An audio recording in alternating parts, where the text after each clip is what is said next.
চিত্রনায়িকা অপবিশ্বাস একজন সাংবাদিক তাকে প্রশ্ন করেছিলেন যে আপনি এখন এত চুপচাপ কেন।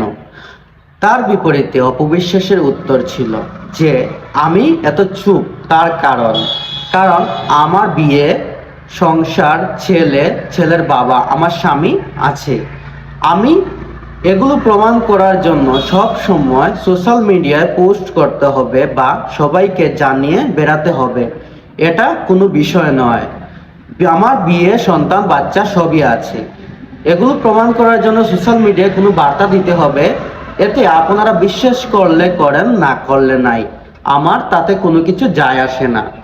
এমন কথা বললেন অপবিশ্বাস। তার মানে কি আপনারা বুঝতে পারছেন যে শাকিব খান আর অপবিশ্বাসের এখনো কোনো তালাক হয়নি, তারা এখনো লিগ্যালি হাজব্যান্ড ওয়াইফ। এবং জানা যায় শাকিব খান খুব শীঘ্রই অপবিশ্বাসকে নিয়ে সিঙ্গাপুর